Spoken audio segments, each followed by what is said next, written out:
या घडीची एक महत्त्वाची बातमी आहे। राष्ट्रवादी काँग्रेस शरदचंद्र पवार पक्षाच्या एका वरिष्ठ नेत्याची दिल्लीतल्या भाजपच्या केंद्रीय नेतृत्वासोबत चर्चा झाल्याची खात्रीलायक माहिती कळतेय। उद्योगपती गौतम अदानी यांच्या घरी हे दोन्ही वरिष्ठ नेते भेटल्याची एबीपी माझाला वरिष्ठ सूत्रांनी माहिती दिली आहे। राष्ट्रवादी काँग्रेस शरदचंद्र पवार पक्षामध्ये सध्या नेत्यांमध्ये दोन मतप्रवाह आहेत। यातल्या एका गटाचं म्हणणं असं आहे की आपण भाजप सोबत सत्तेत जायला हवं, तर दुसऱ्या गटाचं म्हणणं आहे की आपण राष्ट्रवादी काँग्रेस पक्षासोबत सत्तेत जायला हवं।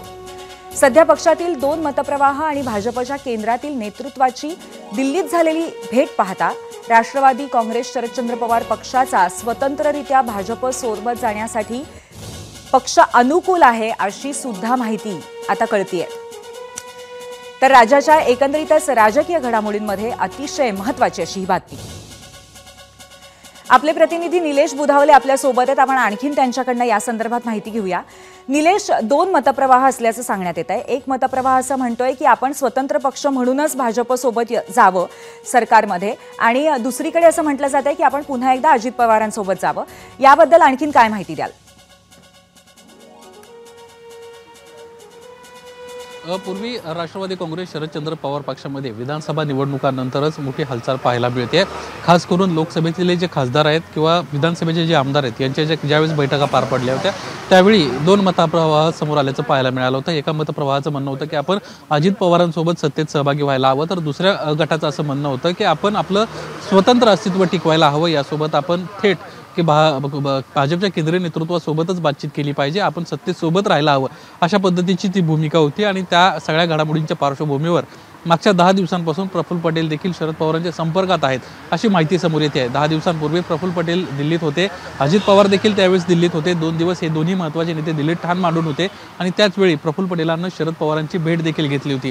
त्यामुळे राष्ट्रवादी काँग्रेस शरदचंद्र पवार पक्ष जाणार का अशी चर्चा सुरू असतानाच काल गुरुवारी दुपारी गौतम अदानी यांच्या निवासस्थानी दिल्लीमध्ये भाजपचे वरिष्ठ नेते आणि राष्ट्रवादी काँग्रेस निलेश, थोडं थांबवते, या विषयावरती आपण आणखीन बोलतच राहू, पण थोडा वेळ थांबा। आपल्यासोबत सध्या राष्ट्रवादी शरदचंद्र पवार पक्षाचे प्रवक्ते मेहबूब शेख आहेत, आपण त्यांच्याशी या संदर्भात आणखीन चर्चा करूया। मेहबूबजी, स्वागत आहे आपला एबीपी माझामध्ये। आम्हाला अशी बातमी कळलेली आहे की राष्ट्रवादी शरदचंद्र पवार पक्षामध्ये सध्या दोन मतप्रवाह आहेत आणि एका वरिष्ठ नेत्याने दिल्लीमध्ये भाजपच्या वरिष्ठ नेतृत्वाची भेट घेतलेली आहे आणि एकंदरीतच आपण भाजपबरोबर सत्तेत जावं किंवा आपण अजितदादांसोबत जावं अशी मागणी आहे। आपली प्रतिक्रिया याबद्दल? असं आहे की ही माहिती आपल्याला कुणी दिली मला माहित नाही, पण आम्ही सकाळपासून काल 6 जनपदला होतो, तर पवार साहेब कुठेही गेले नाहीत आणि वरिष्ठ नेते जेवढे होते आमचे ते सगळे 6 जनपदलाच होते, आम्ही त्यांच्या सोबत होतो। कोणतेही नेते कोणत्याही भारतीय जनता पार्टीच्या नेत्याला जाऊन भेटले नाही आणि 6 जनपद सोडून कोणी कुठेही गेलेलं नाही। कोणतेही मतप्रवाह आमच्याकडे नाही आहेत। पवार साहेब जो निर्णय घेतील तो निर्णय आमच्या सर्व आमदार खासदार आणि कार्यकर्त्यांसाठी अंतिम असणार आहे। त्यामुळे मला वाटतं ह्या बातम्यासारख्या कोण पेरतंय माहीत नाही, आणि शुभेच्छा द्यायला जर कौटुंबिक आले पवार साहेबाला तर सर्व पक्षाचे लोक शुभेच्छा द्यायला पवार साहेबाला येतात। त्याचा गैरअर्थ त्या ठिकाणी मला वाटतं काढायची गरज नाही। मेहबूबजी, पण आत्ताची जी ही बातमी आहे किंवा ही जी माहिती मिळतीये तो फक्त आजचा नवीन अपडेट नाहीये। गेले 2-3 दिवसांपासून सातत्याने अशा पद्धतीच्या कुठल्या ना कुठल्या बातम्या येत आहेत, कुठल्या ना कुठल्या पद्धतीच्या चर्चा सुरू आहेत की एकतर काही जे आमदार आहेत ते आता राष्ट्रवादी काँग्रेसमध्ये जाण्याच्या मार्गावरती आहेत किंवा भाजपसोबत जाण्याच्या मार्गावरती आहेत। आज आता नव्याने त्याच्यामध्ये मोठी माहिती मिळालेली आहे की चक्क वरिष्ठ नेत्यांशीच भाजपच्या एका नेत्याची भेट झालेली आहे शरद पवार गटाच्या। त्यामुळे अगदीच कुठल्याही पद्धतीने ह्याच्यामध्ये यामध्ये कुठल्याच पद्धतीचा काहीही तर्क नाही, अर्थ नाही, असं कसं म्हणता येईल? असं आहे की ह्या चर्चेत वरिष्ठ नेते कोण आहेत, हे वरिष्ठ नेते कोण आहेत हे समजलं तर आम्ही त्याच्याबद्दल सांगू।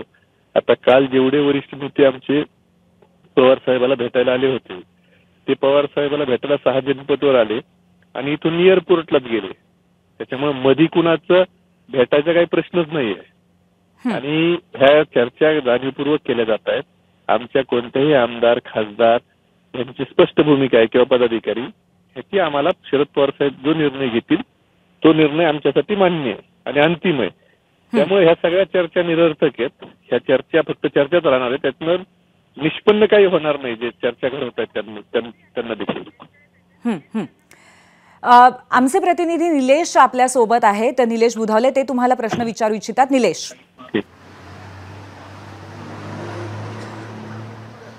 मेहबूबजी, खरं तर मागच्या 4 तारखेला जी खासदारांची बैठक झाली होती दिल्लीमध्ये, त्यानंतरच अनेक गोष्टी ज्या आहेत त्या समोर येताना पाहायला मिळत आहेत. 2 दिवस अजित पवार, प्रफुल्ल पटेल, सुनील तटकरे हे देखील दिल्लीमध्ये होते. त्यावेळेस देखील प्रफुल्ल पटेलांची आणि शरद पवारांची भेट झाली, अशा पद्धतीची देखील माहिती समोर आली होती. एकंदरीतच या एकीकडे घडामोडी घडत असताना दुसरीकडे देखील एक मतप्रवाह असाही आहे की आपण भाजपसोबत गेलं पाहिजे, मात्र आपलं स्वतंत्र अस्तित्व टिकवलं गेलं पाहिजे. याबद्दल काय माहिती आहे किंवा प्रफुल्ल पटेलांच्या भेटीबद्दल आपलं काय मत आहे? नाही, असं की प्रफुल्लभाई पटेल हे पवार साहेबांना भेटले असतील तर भेटले असतील, त्यात काय फार वेगळं काही नाही. एकत्र काम केलेलं आहे. आणि पक्ष जर बदलला तर असं नाही की एकदमच भेटीगाठी बंद करणं किंवा बोलणं देखील टाळणं असं आपल्या राजकारण नाही. अगदी विरोधी पक्षाचा कोणताही नेता भेटला त्याच्याबरोबर संवाद, आणि पवार साहेबांचा सुसंवाद हा सर्वांसोबतच आहे. देशातल्या सगळ्या राजकीय पक्षासोबत पवार साहेबांचा नेहमी सुसंवाद असतो. पण पवार साहेबांची एक वैचारिक भूमिका आहे आणि त्या भूमिकेपासून पवार साहेब लांब जात नाहीत. आणि पवार साहेबाला जायचं असतं तर पवार साहेब 2014च्या त्यावेळेलाच गेले असते ना. इतका उशीर करायची काय गरज होती? धन्यवाद मेहबूबजी, आपण जी सविस्तर प्रतिक्रिया आम्हाला दिली आहे त्याबद्दल. तर या घडीची महत्त्वाची बातमी आहे, राष्ट्रवादी शरद पवार पक्षामध्ये सध्या 2 मतप्रवाह आहेत असं सातत्याने बोललं जात आहे. भाजपसह सत्तेत जावं अशी एका गटाची मागणी आहे. एबीपी माझा, उघडा डोळे बघा नीट.